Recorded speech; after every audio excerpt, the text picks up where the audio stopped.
beautiful that is. Showing us how to light up our living space with a DIY beaded chandelier that is really stunning is Maria. I love this idea, Maria. Thank you. Yes, time-consuming and stunning for sure. So it took some time. It did, You but have been working on it. These are extremely expensive in stores right now. It's a big trend in home decor. These wood beaded chandeliers.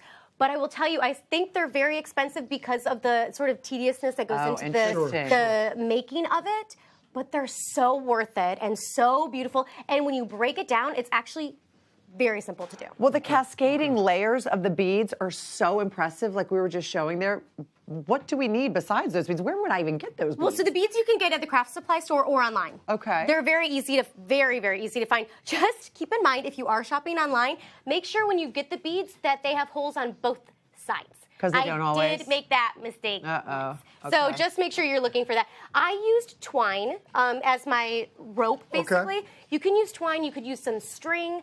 You don't really see it. You just want to make sure it's really sturdy. Okay. But that's why I stuck with the twine. A white string that's really strong could work as well. Don't use a thread or anything like that because that's not strong enough. Okay.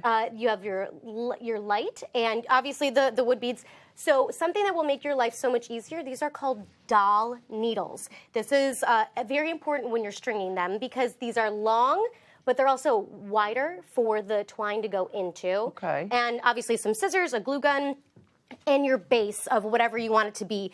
This is really where like the world can be your oyster. You could use something that's like an embroidery hoop. This is actually the base of a lamp shade. So the thing I got was like, it had a top and a bottom and a shade that went around it that I just took everything off of and just had my base here. Of a lampshade, like a sitting lampshade? It was a hanging one, but you could use a sitting one too because I'm just using the top part. Right, just using the metal top part. Okay.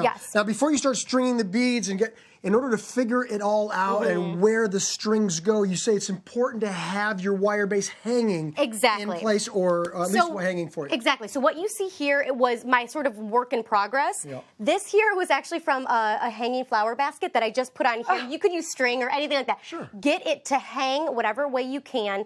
And this is going to be what you want to do in order to get the sizing correct. Otherwise, you're going to lose your mind. I love that you're recycling all these things, by the way. Yes, exactly. I just try to like make my life easier. And these things are around the prop garage, luckily. Yeah, true. So what I did for this, I kind of had to work also with what the base of mine is because I have these 3 different things in here. So what I did is I took a ruler and separated everything evenly based on how long I wanted my swag to be. So this is just truly out of process of elimination. Okay. I started to string some beads. I wanted to see how long I wanted it to be. If I wanted it here, here, here, and I knew I wanted a few layers of the beads. So it's truly just a process of elimination. Once I figured out what I wanted my length to be and sort of the spacing, that's where I figured out the spacing for everything. So there's 8 swags along here that are my length. So this is called a swag. This is, well, I call it my swag. I like that. It's my swag. I like it. So how do you create the swag? Name. So to create the swag, this is where the twine comes in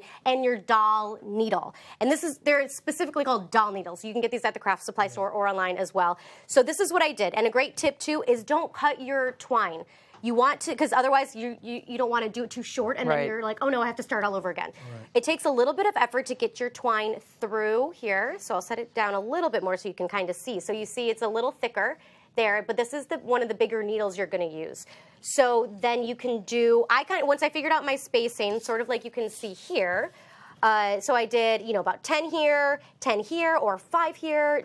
And I like how you use different size beads, so you mix it up. And of course, that depends on what you're looking to do. And you had the smaller ones on the outsides and the larger ones down. Yes, so that was sort of my vision where I wanted it to cascade a little bit from short to long. I like that. So you can see here, all I'm doing is this.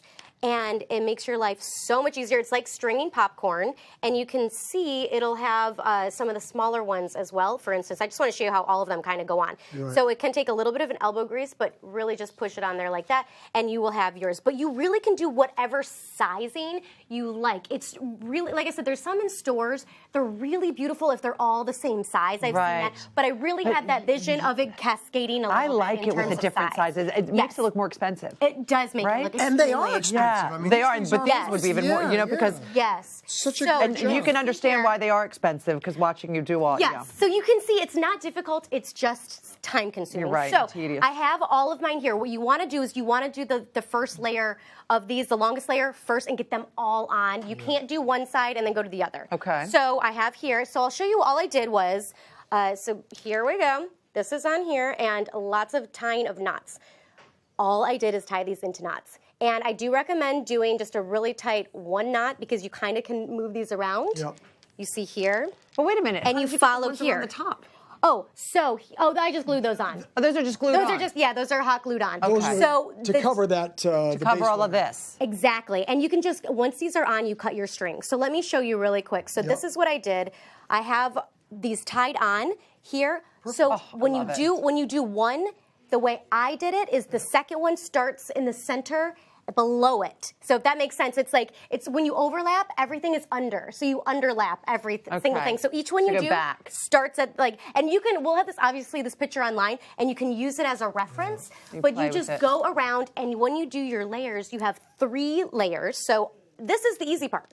Once you have your spacing and your length figured out, just do all of the ones like I have laid out here.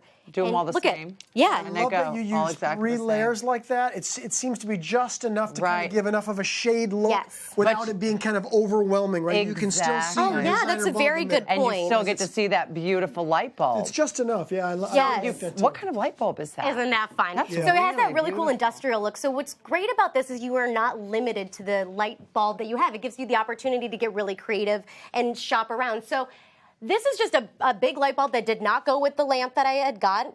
Just go shop, use anything you like. This is an LED one. But yeah, that's really it. You just use any kind of light bulb you want. Great, creative, like Edison style bulbs out there these days. You can get really, really just Google stylish cool light bulbs. Yeah, for sure. It looks amazing as Maria keeps working on this one. And just secured with a hot glue gun. I just want to say, like at the top. Yeah. So that's the top row with a hot glue gun? Yeah. Hot glue, and cut these off, hot glue, and then covered it with the smaller little beads. Cool. Because that top row along the wire base does kind of finish it off really nicely. Kind of cleans it up really beautifully. And it looks great in this lit room, but I'd love to see how it lights up a room in the dark. Can we take a look? Do we have a photo of that? Whoa! Oh, and I love the shadows it creates. Oh, it's so Oh, Maria, that's beautiful. Oh, it's worth every single strand of bead. Every single time you put a bead on. Yeah, it's worth every single pinprick in your finger. Yes, that did happen. That did. You want to make sure to visit hallmarkchannel.com to figure out how to make these beautiful lamps. They're gorgeous. Absolutely. All right, well, up next, Kim. Hey, Cameron, when we come back, I am going to help you figure out some great new beauty treatments.